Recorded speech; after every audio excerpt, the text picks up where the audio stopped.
Hey guys, I'm going to do the recap of the weekend's message, and we talked about wisdom. It was James chapter 3, 13 through 18, and James really breaks it down. We talk about what wisdom is, and the definition I use is wisdom is what is true. It's really it's what reality is. It's the reality of this of truth, and it's stepping into that and living by it. And we talked about the source of truth.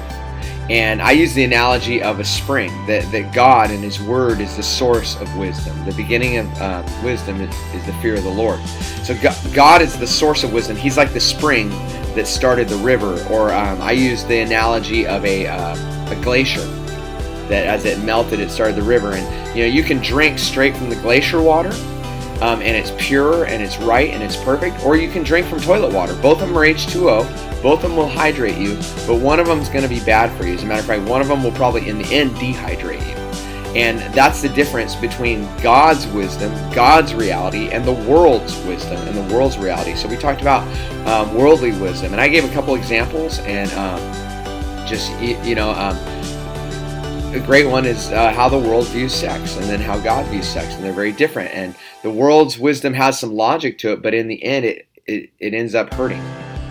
In the end, it ends up tearing relationships apart rather than making a oneness. So that's that was an example of that. And then we talked about God's wisdom, and God's wisdom is found in His Word. So the book of James 1:5 says that one of the ways you can get wisdom is that you ask for it. And if you ask God for it, He will give it generously, but you've got to believe. The other thing you have to do then is you have to go get it after you ask for it. Because God has said, yes, here it is, come and get it. It's in His Word, it's in mentors, it's in, it all needs to be filtered through His Word, but it's through, 2,000 years of Christians have some wise things to say.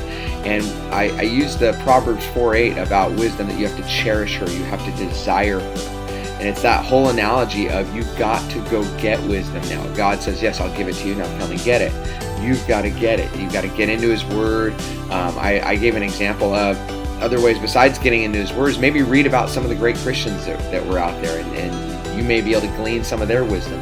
Finding a mentor, finding someone who's further along in your walk with Jesus, and learning from them and asking them.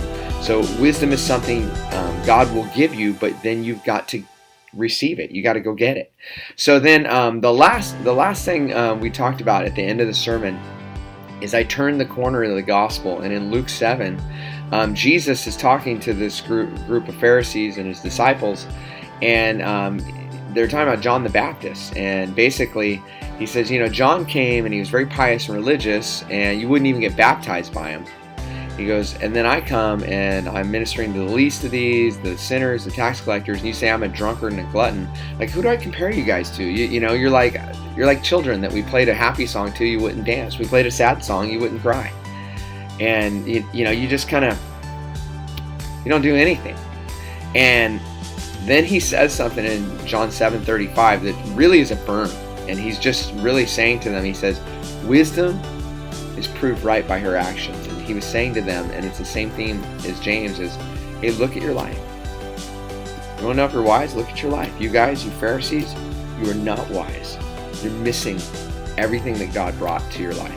You're missing all the opportunity that God brought to your life. And he just kind of throws it at him. So anyways, guys, enjoy the study. Know this, that when you do it, get into the Word, study the Word. Don't just talk about the sermon.